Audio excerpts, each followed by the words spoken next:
ശബരിമല സ്ത്രീ പ്രവേശന വിഷയത്തിൽ നിലപാട് തിരുത്തുമെന്ന സൂചന നൽകി തിരുവിതാംകൂർ ദേവസ്വം ബോർഡ്. സ്ത്രീ പ്രവേശനത്തിൽ നിയമവിദഗ്ധരുമായി ആലോചിച്ച് ആചാരപ്രകാരമുള്ള നടപടികൾ സ്വീകരിക്കുമെന്ന് ബോർഡ് പ്രസിഡന്റ് പറഞ്ഞു. NSS പ്രതിനിധിയും ആഗോള അയ്യപ്പ സംഗമത്തിൽ പങ്കെടുക്കും.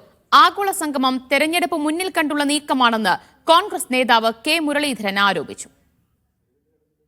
ഈ മാസം 20-ാം തീയതി പമ്പയിലാണ് ആഗോള അയ്യപ്പ സംഗമം നടക്കുന്നത്. പഴയ ശബരിമല കേസ് ഉയർത്തി ഇതിനെ വിവാദമാക്കാൻ വേണ്ടിയുള്ള നീക്കം BJP നടത്തിയിരുന്നു. NSSും SNDPയും പരിപാടിക്ക് നേരത്തെ തന്നെ പിന്തുണ നൽകുകയും ചെയ്തു. രാഷ്ട്രീയത്തിന് അതീതമായി പരിപാടി സംഘടിപ്പിക്കണമെന്ന ആവശ്യം കഴിഞ്ഞ ദിവസം സുകുമാരൻ നായർ ഇറക്കിയ വാർത്താക്കുറിപ്പിലുണ്ടായിരുന്നു. NSSന്റെ ആവശ്യം സംസ്ഥാന സർക്കാർ അംഗീകരിച്ചു.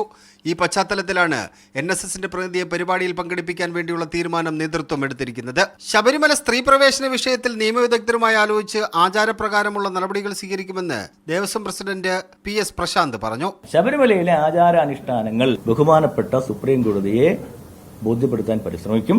ഒപ്പം തന്നെ നിയമവിദഗ്ധരുമായി കൂടിയാലോചിച്ച് എന്താണോ ചെയ്യേണ്ടത് അത് ചെയ്യും. എന്തായാലും നമ്മൾ ശബരിമലയിലെ ആചാരങ്ങൾ അനുഷ്ഠാനങ്ങൾ സംരക്ഷിക്കപ്പെടണം. എന്നാൽ ആഗോള അയ്യപ്പ സംഗമത്തിന് പിന്നിൽ രാഷ്ട്രീയമുണ്ടെന്നാണ് കോൺഗ്രസിന്റെ വിമർശനം. അമ്പലത്തിന്റെ അയ്യപ്പന്റെ നടയിൽ തൊഴുക പോലും ചെയ്യാത്ത ആൾക്കാർ ഇപ്പൊ അയ്യപ്പന്റെ ആൾക്കാരായിട്ട് വന്നിരിക്കുക.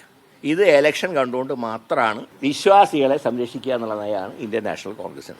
20-ാം തീയതി നടക്കുന്ന പരിപാടി വൻ സംഭവമാക്കി മാറ്റാനാണ് സംസ്ഥാന സർക്കാർ ആലോചിക്കുന്നത്. മീഡിയ 1 തിരുവനന്തപുരം.